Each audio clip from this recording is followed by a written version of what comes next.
KKHT wants you to meet three of the classiest guys in real estate. I am Chris Kelso, the maestro of mortgage. I am Rob Cook, the godfather of real estate. And I'm Joe Orsack, the king of credit swing. And together, we're the Real Estate Rat Pack. Much like us, real estate right now is smoking hot. So whether it's buying, selling, or owning, you need to check out the Real Estate Rat Pack. They're here to take your calls and answer your questions live. Call now, 1-800-808-5548. And now, the Real Estate Rat Pack! Where's Chris? Yeah, well, you know, he says he's stuck out on the West Park Tollway and that it's shut down today. I think he's in county.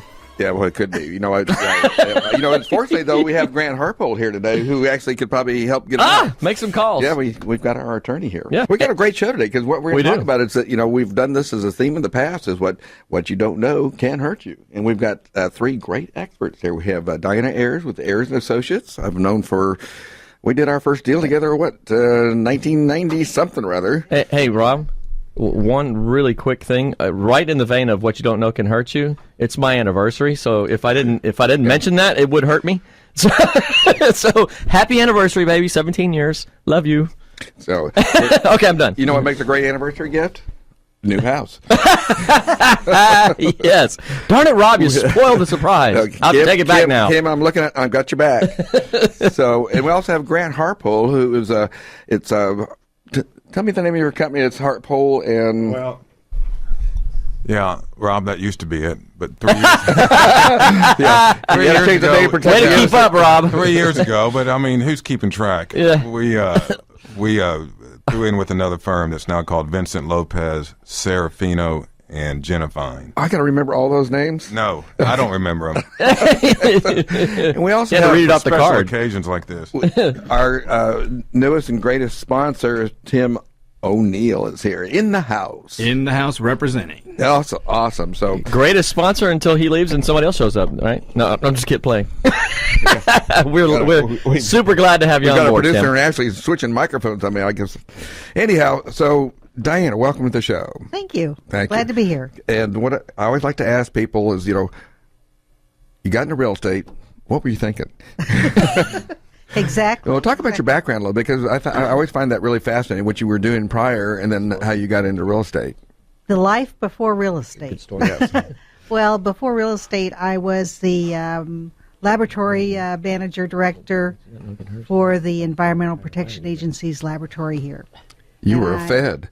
I was a Fed. I ran the laboratory for 10 years, and we did the 5 states, you know, Texas, Oklahoma, Louisiana, Arizona, and New Mexico. So we had the Southwest all sewn up here, but it was fun. I had chemists and biologists and engineers, and Oh, yeah, that's always and exciting to have engineers. everything. We did water, air, you know, toxic waste.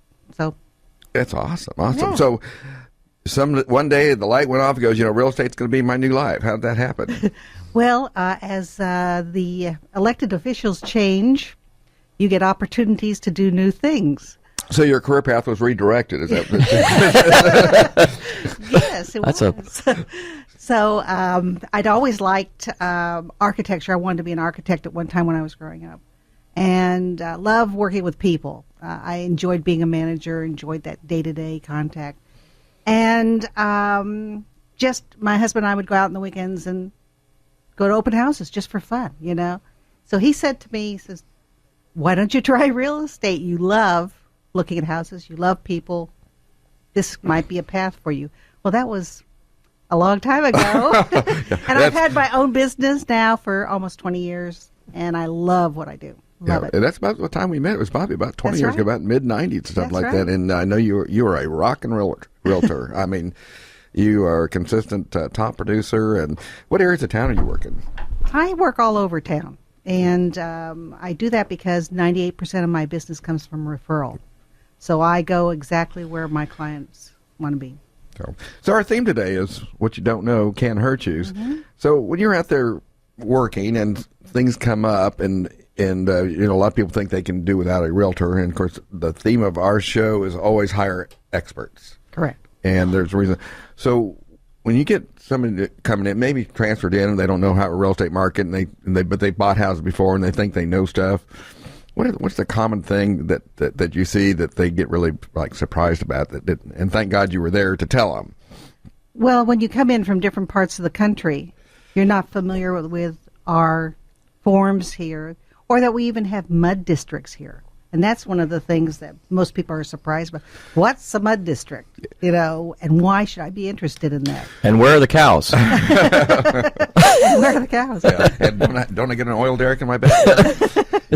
So, that's one of the things I see as if you're out in the suburbs and you're looking for homes, you're going to have a mud district.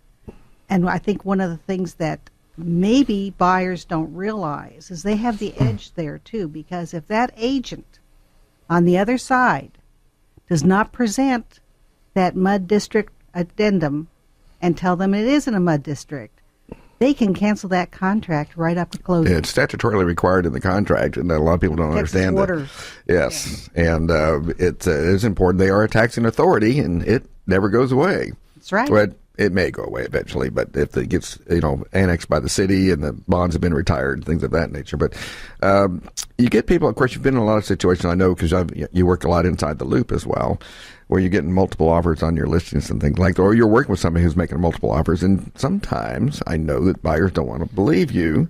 They came from another market. They think, well, you know what? Let's offer this. And they usually, substantially under the list price. And I have that happen to me recently. So I know you give them the speech. What do you tell them when you get in that situation? Well, what I do basically is I sit down with my buyers up front and I say, this is the market. Here's what a normal market, what we call a normal market, buyer-seller market is, about 6 months. 6 months supply of homes. And right now we're down to 2.4 months. What does that tell you? It tells you it's a seller's market. And so putting in a low offer is not going to make it your dream house, because you probably have 6 people above you that have gone overpriced for that house. So look at what you want. We sit down, we say, what do you want? Where do you want to be? And when do you have to be into that house? Good questions. And that's important, too, especially from the standpoint that you're a multiple offer, because the seller has certain needs, and they may look at an offer that fits their needs. It's not always the price. Right. I sit down and talk to the other realtor on the other side of it, first of all. I ask them, when does your seller need to be out of the house? So I can judge when the closing date is. When does your seller have any special needs? What can we do to increase our odds of getting this house? And also talk to them about your, absolutely, in this market, you need to be pre-approved, not just pre-qualified. Get pre-approved, make sure you're ready to make that offer. Yeah. Have you had anything on your listings where someone had a letter from a lender and then it blew up? Oh, yes. Recently? It happens. I had one where the client was pre-qualified, pre-approved, and then went out and decided to buy a house full of furniture. Oh, that's one of those things that what you don't know can hurt you, right? Exactly. Oh, look, I just went down to Mattress Mac, bought $50,000 worth of furniture, but hey, don't worry about it because I don't have to make payments for 2 years and no interest, right? Exactly. So it just blew up. They could not afford the house. Wow. So, that's always fun. Yeah, that's right. Well, the ratios, the debt, to earning ratio was all out of whack. It blew up. Yeah. Blew up. Yeah, I pretty much tell them don't get married, don't get divorced, don't buy anything till it closes. That's right. You can do whatever you want afterwards. Joe, I interrupted you. Go ahead. Yeah, I was just kind of an observation that kind of on what we always say, recommending dealing with an expert. You said that 98% of your business is referral, and on the what you don't know can hurt you front. That is a symptom of limiting that risk right there with some of the buyers. Absolutely. Recommendations. Do you find in that process with when somebody makes a recommendation? I'm sure the process is a lot smaller because of a recommendation, but is there still an interview process for you? Is there things where you're saying, hey, this is what you should be looking for? Absolutely. In a good realtor? I mean, one of the things you need to do is you need to sit down with those buyers or the seller and go through a whole list of questions so that you as the professional understand what their needs are, because you are going to be representing them. That's your responsibility. And one of the things I find that a lot of sellers don't know that hurts them is when they're interviewing multiple realtors to represent them, and they go and tell them all about their house and all about their needs and everything else. The ones that don't get that deal, they know all that information, and there's no confidentiality. So, sellers beware. Yeah, That's a great point. Don't tell me anything you don't want everyone to know. So. Nice orange jumpsuit, Chris. Bad, right? Yeah, we're about to send Grant down there to bail you out, but unfortunately you were able to get here on your own. So welcome to the show. Well, thank you very much. We had the intro. Typically, it didn't sound the same without being in. Absolutely, Joe and I cannot do our normal howl, right? Yes. Did you hear the howl? I was absolutely listening to it. Yes. I did a little howl Little shout out to Chris all at the same time. Everything wrapped in one. You did a great job filling in. Anyway, so we're welcome to the show, Chris, and we're talking about what you don't know can hurt you, and That is correct. I was listening EPA prior to. I like that, by the way. I do have a question since you touched on that point from the seller side. You just brought up a great point, kind of indirectly saying, hey, be careful what you share when interviewing. What would you say to the seller that was just starting the process before they've interviewed realtors? What should they be asking? What should they be sharing to avoid the things that could hurt them? Well, I do notify the seller that anything they do tell me is public information until I represent them. But if you sign now, you sign now, you can tell Mum's me the word. everything. It's all confidential. You don't have to listen at all to other realtors. So. Yes. Well, inversely, that if you're out showing and a seller decides not to leave the house, although, by the way, sellers, please leave the house when other agents are showing your house, but they often insist on talking with that buyer's agent. Or at the very least, get dressed. And I know, at least put your pants on, right? But I know that, a lot of sellers just love to talk about their house, and the buyer's agents, a lot of them are not saying, hold on, you need to understand I represent this buyer, and anything you tell us right now may hurt you. That's correct. In the future. That's correct. And I see that happen pretty often. And the one thing is as professionals in this business, we should be advising people, that if you tell us something. You mean we as professionals should be giving advice? Really? And counsel? Wow. What a novel idea. What a novel idea is that, yes. And so, because you are, and I think if you're let's say you're representing the buyer, I think, when they see you be professional and tell people that, this is how the business is done, this is how we represent you, it's something that you get the respect from that person. And I think realtors need to learn how to do, convey, what we do, and because I know that people think, well, we just take the listing, get a buyer, and go collect our money. There's a couple of moving pieces in between there, isn't there? There's a lot of moving pieces, yes. Yeah. You are a psychiatrist, you are a counselor, you have to know your areas, you have to be up to date on what's happening in our real estate There's industry. a critical path method of closing a transaction without a doubt. Absolutely. And so We're up against a break. We want to make sure folks know how to get a hold of you. Absolutely. How can we reach you? Well, I'm Diana Ayers with Ayers & Associate Realtors. I'm at 3101 Richmond Avenue, and you can reach me at 713-660-7471. Well, time flies when you're not here, right, Chris? Time flies, definitely flies when I'm not here. But, we have plenty more to come. So stay tuned. We're going to take a break. We'll be right back. Welcome back to the Real Estate Rat Pack Radio Show with Chris, Joe, and Rob. The crew is taking your calls, so dial in at 1-800-808-5548. And we're back. There we go. You see, now that's a unison right there. There we go. Wow. Yes. Every week, same thing. Every week, same place, same time, Well, different show. Chris, our breaks are always so lively. Like 6 conversations going on. But we did fail to mention about our 100th show last week. That is true. We had a big shout out to Bill Napick for hosting our Did a 100th great job. show. Did a great job. I laughed at multiple times listening to the show that morning. It was pretty funny, by the way. I was really, really, really laughing on that. So he did a great job. Bill, I know you're listening right now. Thank you very much. It was absolutely incredible. And a lot of great sponsors, and we so appreciated all the guests showing up. It was a great crowd. That is true. You can actually go back and listen to it on realestateratpack.com. It is already up. That is correct. So it is really I may neat. even go listen to it. It's And of course, a incredible. big shout out to Hector Villarreal with Lucho, who Yes. hosted that thing. And That is true. Consummate host. Consummate host, and put up with a lot with us that night. That is true. We were all well behaved, of course. He as drove always. us out when I started telling my wedding story about the screaming peacock, so he knew the party had reached its limit. So, I thought you were the screaming peacock, Joe. So, should we have a show today? Why not? Every once in a We while, brought right? guests here and everything. Yes. So, this is one of my favorite people here. It's our attorney for the Houston Association of Realtors, and of course, in his own practice, but he is we feel like he's staff almost. He's there all the time at the board of directors meetings and events and things like that. And so, Grant, welcome to the show. Oh, happy to be here. Excited to be here. Yes. With you, of course. Yes, of course. You may not feel that way afterwards, but Well, I'll find out a little bit. yes, you'll get commentary from your family. Those are the ones that always that critique the most.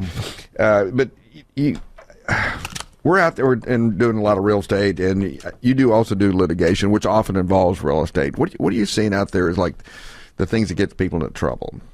Well, no, I think probably the most thing is people just kind of get a little careless. You know, they kind of get into the heat of the transaction and just sometimes forget their core principles as far as what they should do and how they should handle a transaction, and things get said and people get distracted and sideways, and boom, you know, they're heading down a path that They can't back out. right they wouldn't normally be in, but you know, they just kind of something happens and they just make the wrong turn. You know. And of course, a lot of times when people are doing things incorrectly, and everything ends up working out it's okay. Right. It's only when things go south, and all Right. of a sudden everyone starts pointing the finger. You know, and in this market, it kind of, because we're in still a good real estate market, it can absorb some mistakes, right? And so, you know, back in the day when things probably weren't as let's say hot as they are now, I mean, the mistakes are more glaring, and but because of price values and people aren't so upside down as they possibly could be in a down market on a piece of property, then you know everybody gets along for the most part. But things still do happen. I mean, it's not a perfect world. So. No, it's not. And of course, in real estate, we were talking about earlier, there's a lot of moving pieces and a lot of degrees of professionality in there. And of course, I teach legal and ethics, and I always get to hear all these little anecdotal things about what people did or other agents did. And it's like, really? And so I can kind of see how that could occur. You know, not disclosure. If you had cases where someone, oops, I forgot to tell you that, you know, I've got a cracked slab. Well, yeah, well, you know, Rob, I've been doing this so long. I was representing realtors even before there was the seller disclosure notice. Now, that was a lot of fun. You don't look that old. Yeah, I know. Thank you. Appreciate that. You know, that was a lot of fun in the sense of, I mean, it was a wild west of real estate because the law wasn't that you had to disclose something on a piece of paper like we have now with seller disclosure notice, which came about in 1995. And more or less. I guess I was selling real estate before we had seller's disclosure.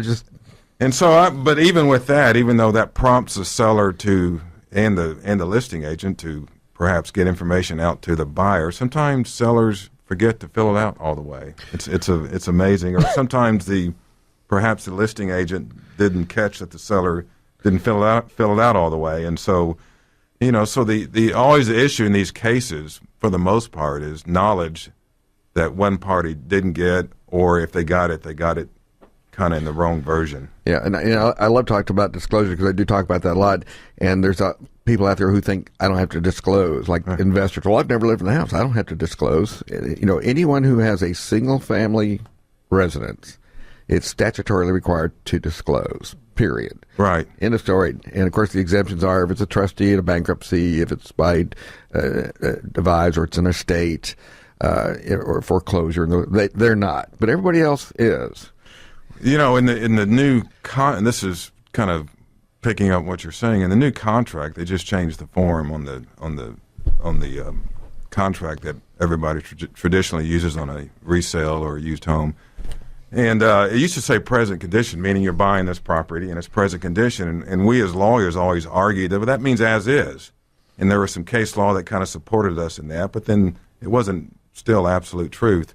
Now it's in the contract. Yeah, and so I don't know if you noticed that, but now the new form actually says as is. Okay, so what does that mean? Well, it means as is. And there's a lot of court decisions based on as is. But here's the thing about it. I mean, so there's a burden on actually both parties here, on the buyer to recognize I'm buying this as is, so I need to get all the information of what as is. Right, and so thank you, Bill Clinton. Right, so I need to go do my due diligence.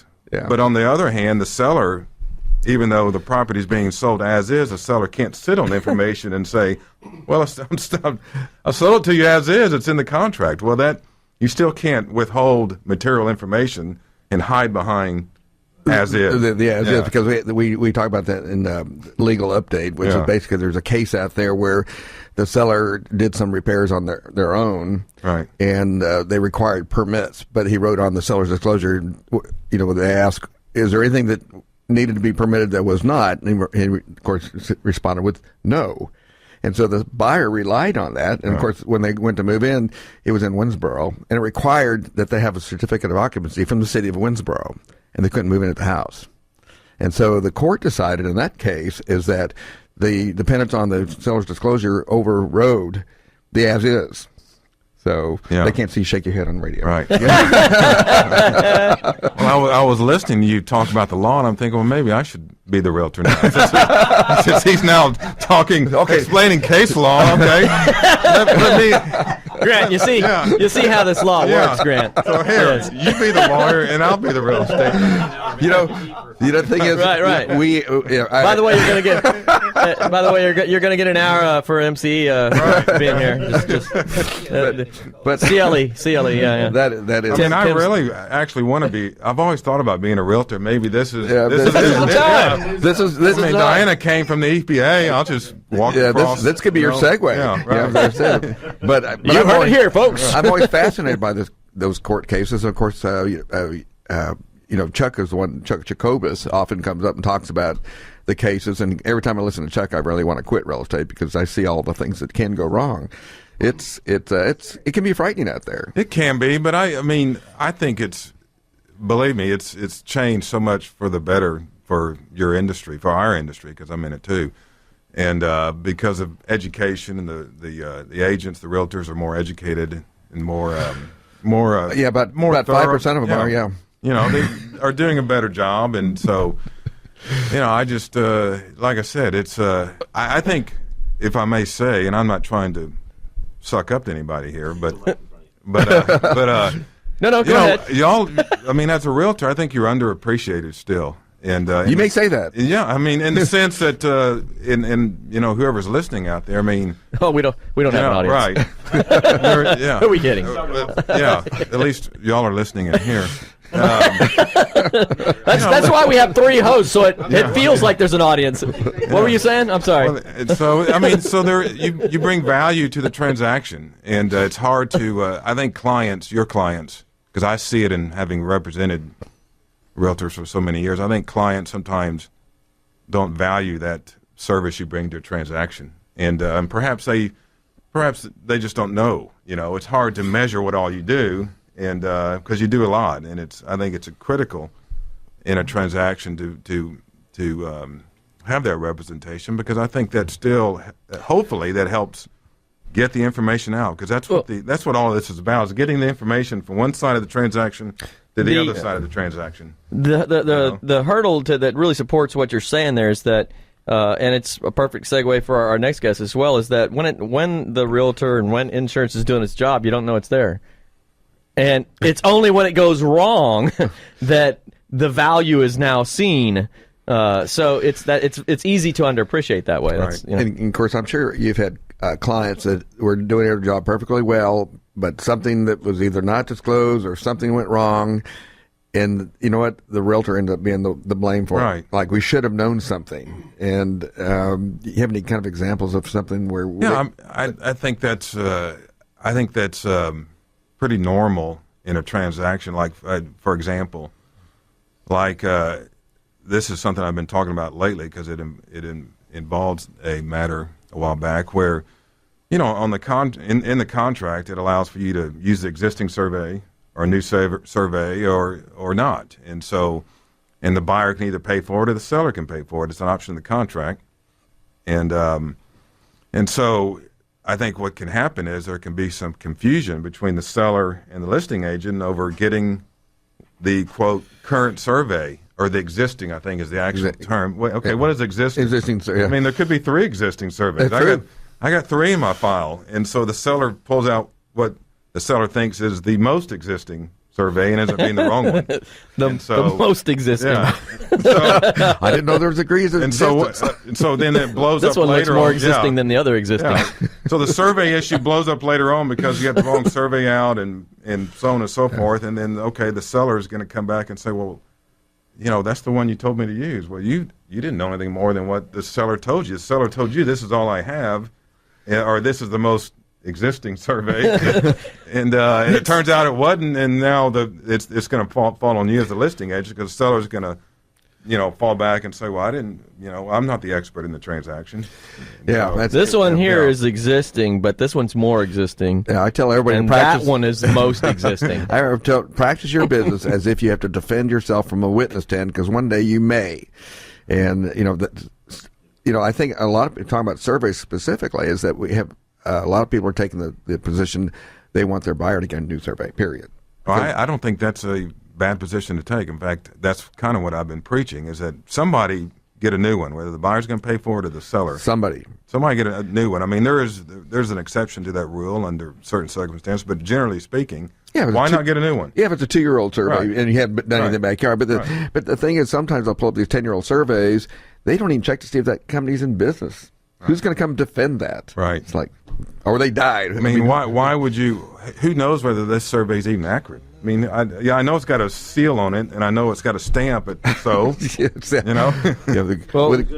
publisher. We're up against a break Again? already, and we want to know how to get a hold of you if God forbid somebody needs your services. Just 1-800-LAWYER. No, I'm kidding.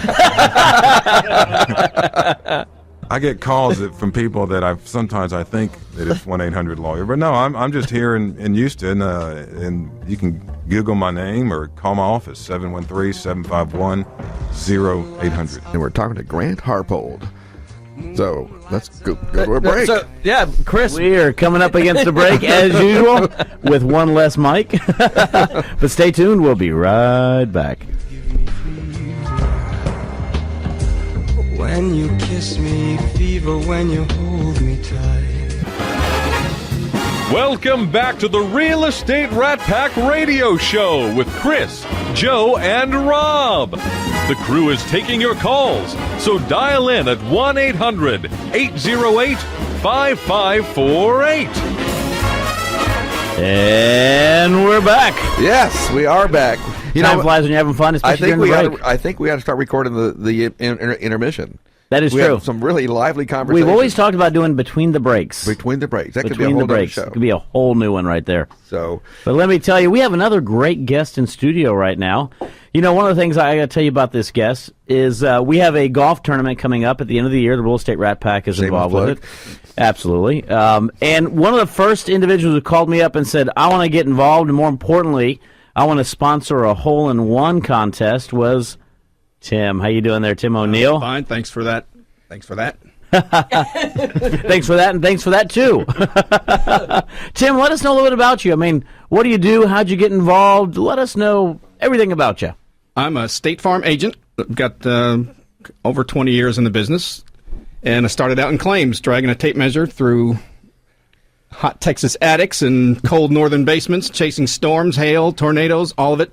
And then when we had 2 children, my income was keeping up, but then I couldn't keep my wife off of me. And then we had 3. I'm falling further behind. 4 children. So I needed to make more money. And so I decided to explore the agency opportunity, and things worked out. And so I transitioned from claims adjuster to agent, and along the way became a property and casualty underwriter. And so here I am today. I'm an agent underwriter. And how long ago was that you made that choice? 2000. That was 2000. 2000. My youngest was born in 2000, and that was it. I was working 3 nights a week waiting tables to try and keep up. So let me just let all listeners know this. So if you can't keep your wife off of you, become an insurance agent. Is that correct? That's it. Okay. Just wanted to make sure I heard that when you come home and talk about actuary tables, that is like a cold shower. Just saying. Wow, what a turn this show has taken. Hey, I am only going with the flow. That's right. So we oftentimes, especially insurance, when I talk about insurance, my eyes literally glaze over. It's, the big print giveth, the small print taketh away. And so there's a lot of things that people don't know when they're looking at policies, because they go get the cheapest thing they can get. What is it they should be looking to find in those policies? You can't find it. I have attorneys. That's why they put it in small print. And that was this week's show. We'll be back next week. Because really, no offense to the profession, but we have attorneys who aren't necessarily insurance specialist attorneys call, and as I've just read this contract, and then they'll say something that's completely wrong. So you really can't necessarily pick it up, read it, and understand the context. And so that's why having an agent is not a bad idea. Always hire a professional, because they can interpret the sure. Whatever hieroglyphics that you're reading. Any bureaucracy you're going to have to deal with, you want to have somebody running point, whether it's a medical bureaucracy or legal, or any insurance company. It's just a gigantic bureaucracy, so you got to have somebody to help you. Someone comes to me and they say, I've got XYZ insurance company, and they're about 25% less than you, and you look at their policies, and so what do you typically find? Then that's when we try and pivot to life insurance. And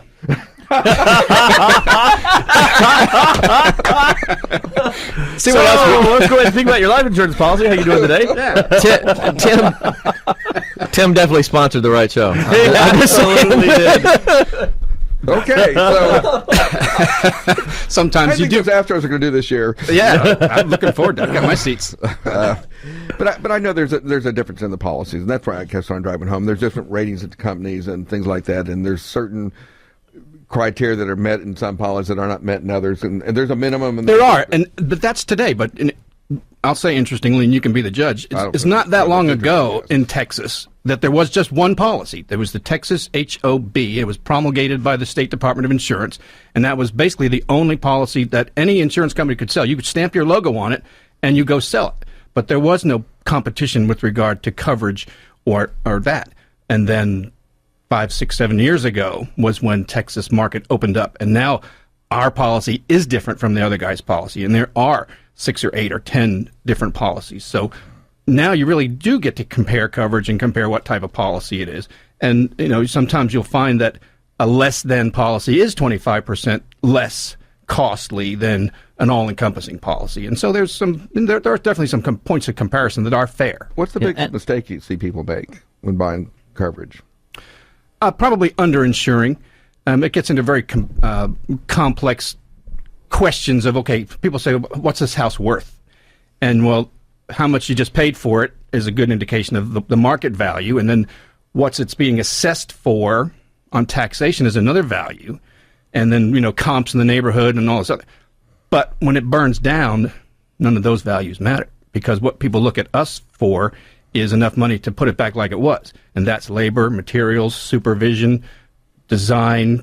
People don't generally have their blueprints laying around when they need to go and build their house back. And so sometimes we'll find, my sister, for example, lives in Westview on Community Drive in one of the older houses built in the 20s or 30s. And it's, 1,200 square feet, 1,300 square feet. Do you want to sell it? She wouldn't take less than, she would take hundreds of thousands of dollars is the market cost of that house. But it could be rebuilt for, a quarter of what it would sell for. And so you have that disconnect between replacement cost and market value. And sometimes it's the other way. Sometimes we'll get someone who got a really great distress sale deal, and they got a 4,000 square foot house for $180,000. And then we had to tell them the replacement cost on that is $400,000 or more, based on the square footage. And so we get all this kind of disconnect. And it's, it does come down to price, and sometimes, you have to tell people how it's going to be.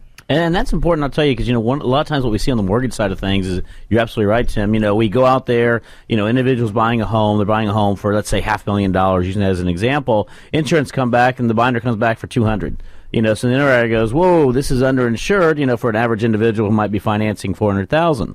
So then you have to go back through and explain that, and then you have to subtract out land, obviously, because land doesn't have, land burns down, land's still valued the same right there. But it is one of those things that can be confusing for a lot of individuals who don't understand how that works. It is, and sometimes people can be done a disservice. We won't get too technical now, but there are penalties involved in most policies if you're not insured to at least 80% of replacement cost. And, really? And bad things happen. And sometimes when, people are on a race to the bottom, because sometimes people are very, it's difficult. They're like Chris, they're touch and go whether they can qualify. Right. And everything has to be just right. And one of the corners that somebody can cut can be on either reducing the coverage on an insurance policy or going with, a new player who gets it cheaper. And sometimes that's what you have to do to close the deal. And then, what we do is we send the mortgage company what they want to see, and then, to close, and then the customer has to come back and say, well, what do we really want to do? And, it's right. Difficult. You really want to do the right thing for everybody. Let me ask you this, because this I think is I know the answer to this question because we have the guys sitting here with us. Why are you asking it? But for the listener, all 5 of them, it's an important question. With something as technically complicated as insurance can be, right? How does someone go about choosing an agent? Is there any from the consumer side saying, well, he has an interest in selling me the product, so how do I know that I've got the right guy to also simultaneously tell me that what he's selling me is the best thing? Is there some things that they can look for that would keep them from hurting themselves in that process? I think it's the relation. Picture this. Picture a man or woman out walking a dog. The agent is the dog. The underwriter is the guy or lady holding the leash, because the agents are out there trying to sell, and they're trying to sniff up the next sale and sell the policy. I'm getting these images of And then there's the underwriter in the back office saying, did you ask this? Did you ask that? Do they have this going on? And, some agents are, like in our case, it's all the same company. My underwriter emails me and says, hey, did you know about this? But there's not a disconnect where I don't deal with several companies and have several different underwriters to answer to, and we have one set of rules, and it's going to be the same thing 5 or 10 years from now. So to your point, what do I want to do to close this policy and get this done today is one thing, but then the question is, well, what are they going? Do I have to call 1-800 who are you again when I need service, or is it going to be the same person who calls and we know who you are? Because I sign a lot of my deals at people's kitchen tables, so I've been to their homes, I know who they are, and when they call, you don't tell your number when you call my office. We know who you are, So there's that taking a longer term perspective on this, particularly in the mortgage and people involved in that thing. Is when you're going to make a referral, who's going to be taking care of these people for the next 10 or 20 years? And, and I want to clarify one thing. Number one is, for all those people who have heard that insurance agent is a dog, it's now been clarified, by the way. But more importantly, what Tim said, though, is it comes down to exactly what he said. Referring out to an individual who's going to be there, who you're not a number, you're a name, you're a relationship. That means a lot. I mean, across the board, we talk about what you don't know can hurt you. We also talk about dealing with professionals. Professionals are individuals that know who you are, that know part of your life, that know your changes, births, umbrella policies required when you put in a new pool. I'm using those other examples, and those are things that Tim is very, very good at. And we talk about an umbrella policy a lot, and I think a lot of people have gone and gotten them where they have like $1 million umbrella. It's fairly inexpensive and can do some protections. Somebody slips and falls somewhere that your property was the cause of it and things like that. So do you recommend people buy that kind of product? Sure. It's designed to protect your net worth. And if you're driving along and a terrible thing happens and you hit a kid on a bike, then you're going to, if you have stocks and bonds and think for things that are, on the line, then, you need to have enough liability insurance to cover your net worth in the event something like that happens. So it's definitely worth it. I had a deal several years back, and I was representing a buyer, and the home had a little leak above the header in the garage, and but there was never a claim made. But it was still reported on the clue report, and it ended up costing my buyers about $1,000 extra. I mean, I don't know if we got enough time. We're coming up against the break, but how do you address stuff? Why are they penalizing somebody when a claim wasn't made? They may have called and asked if it was covered, and if you have your agent who knows to look in the policy and tell you whether or not it's covered, that's one thing. But if they have to turn it into the claims department to find out if it's covered. Yeah, it was just an inquiry. That's all it was. But so those type of things if you turn it in and technically if a claim adjuster picks it up and looks at it, or if reserves are opened on that loss, then it's a claim, even if it winds up being not covered. So. Well, time flies when you're having fun. Tim, how can we get a hold of you if you don't mind? Phone number and website are the same. Hey, like this, 281-358-4444, and just .com for the email. That's awesome. I love that. Clever. That's clever. That is awesome. Well, time flies when you're having fun. We have one more open mic segment. We're going to be sharing mics, getting close together, but stay tuned. We'll be right back.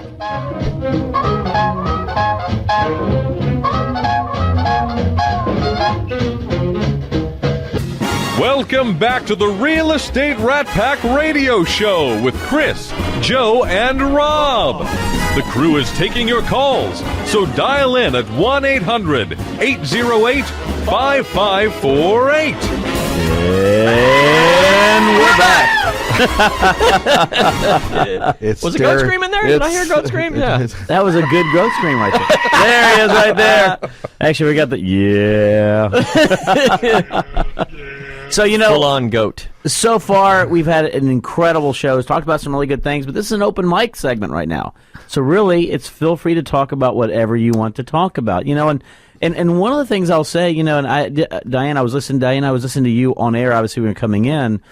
But, what do you see going forward? How are you seeing the market going forward right now? I mean, obviously, there's been a lot of stuff going on in regards to oil and gas. I always tell everybody, don't listen to the national media, because the national media is absolutely horrendous when it comes to that. And also know that Houston is very, very diversified. Most people don't realize that the oil and gas is actually not our number one employer. It's actually healthcare in Houston. So, but going forward, I mean, what would you advise individuals right now who are out there looking for homes? There's still a lot of multiple offers going on. There's still a lot of availability. As Rob always says, until he transitioned to become an attorney, Rob used to always say, listings is the lifeblood of the industry. Rob's not an attorney, but he plays one on the show. But he plays one on the show. That is correct. But what do you see out there? Well, we have a really stable market here, and we're going to have that market for about another 2 years like it's going.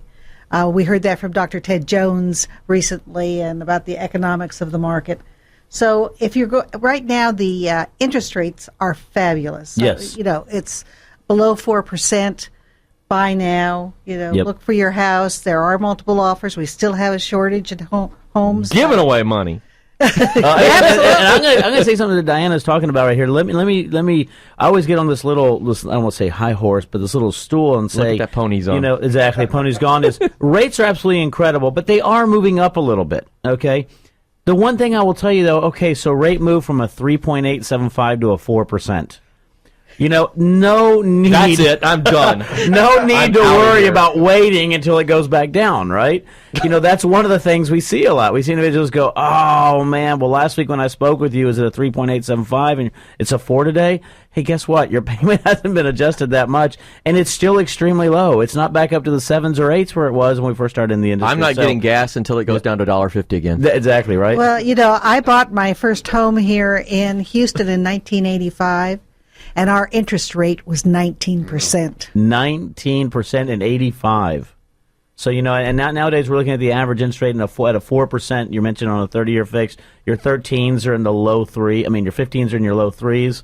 So, I mean, it's one of those things that, go out there today, find an individual like yourself to represent you. And when you see that interest rate, don't play the market, I tell everybody. Get it locked in. Absolutely. No need to. Absolutely. Because 0.45 or right. 0.18 is not going to make that much difference in buying a home. It will not. On a 30-year fixed or on a 15. It's That not is correct. going to make that much difference. It will not whatsoever. So, but that's interesting, though. For the next 2 years, very, very good, strong market. And I would agree. I would venture to say that, even we could probably extend that out, because if you look at what's going on in Houston, you look at some of the developments going on, you see the new tollway that's going in as far as 99, all the new land it's opened up for Houston is going to be absolutely tremendous with some of the developments coming on board.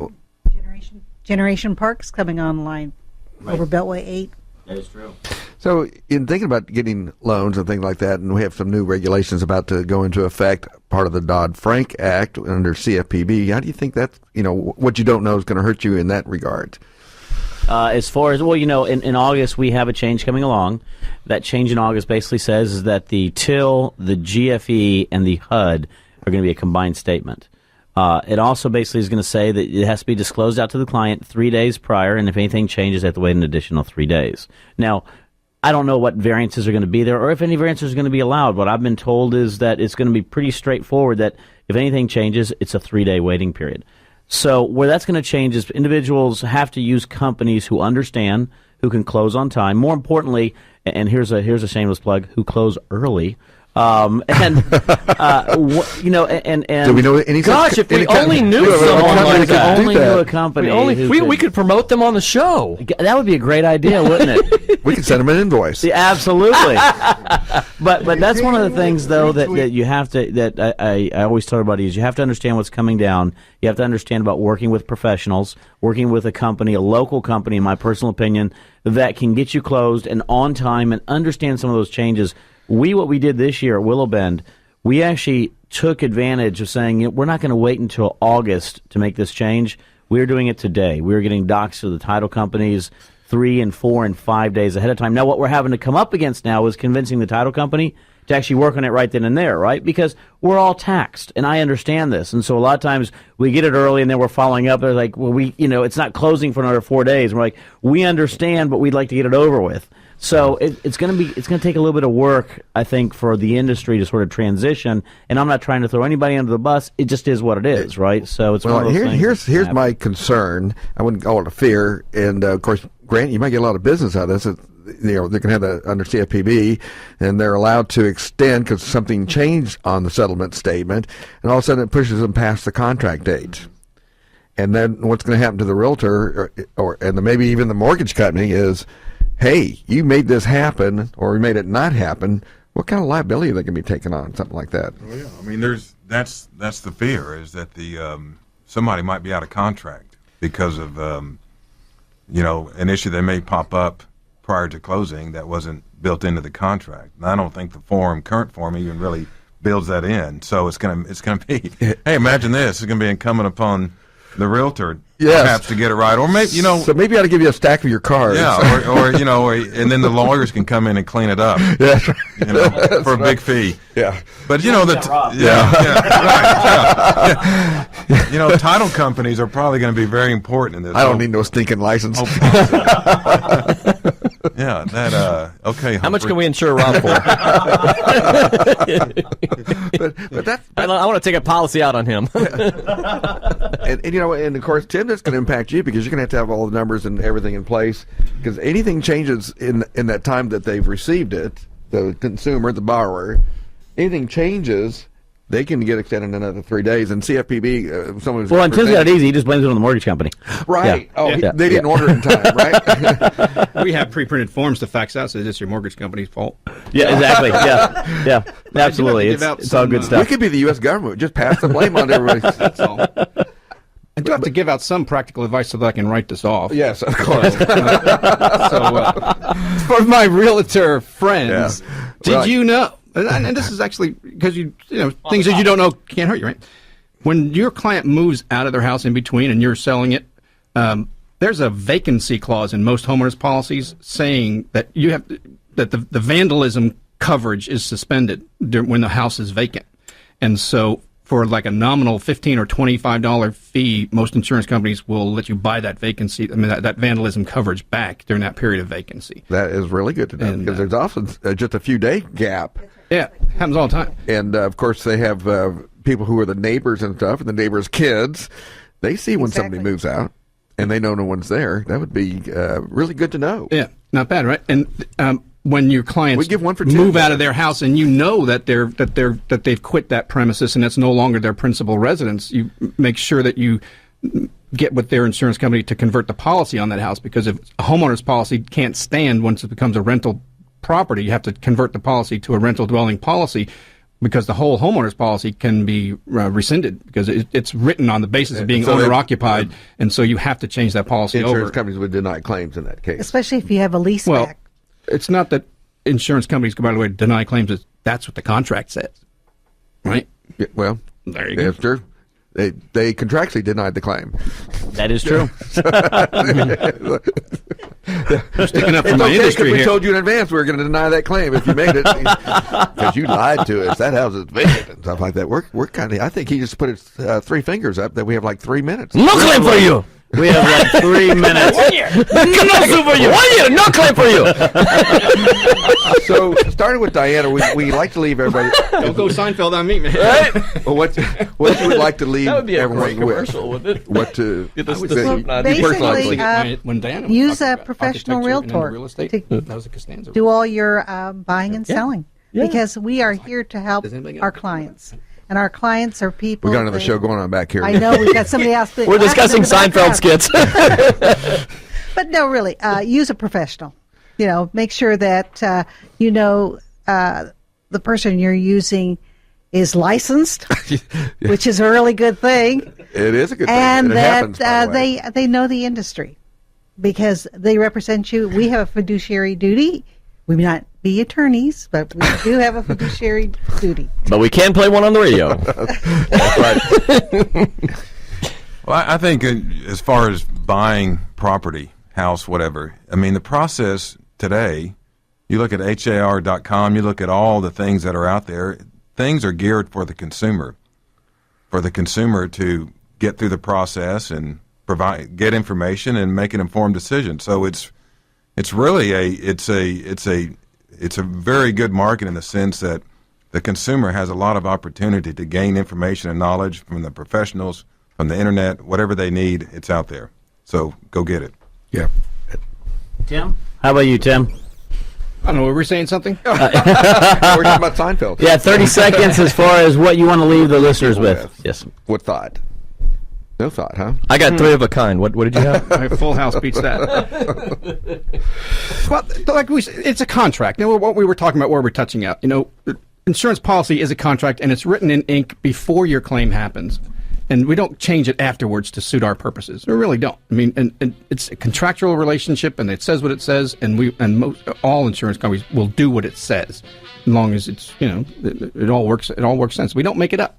We really don't. And I want to leave everybody with a piece of advice. If you have a good question about a contract, give Rob a call. If you need an attorney, give Grant a call. I am never going to live that down. By the way, I always like to leave everybody with a good quote, and today is no different. This is from Mark Twain. It says, "I have never let my schooling interfere with my education." I like it. Perfect thing for a show today in regards to what you don't know can hurt you. Again, catch us all the time on realestateratpack.com or on Facebook. Until next time, we are out. And you've been listening to the Real Estate Rat Pack. The question is, who's Frank, who's Sammy, who's Dean, and who's the other guy? Chris is Frank. is Frank. I'm He's Dean. Dean, and I'm Sammy. Yes, that right. Yeah. So tune in to the really big show every Saturday at 9 a.m. right here on 100.7 The Word, KKHT.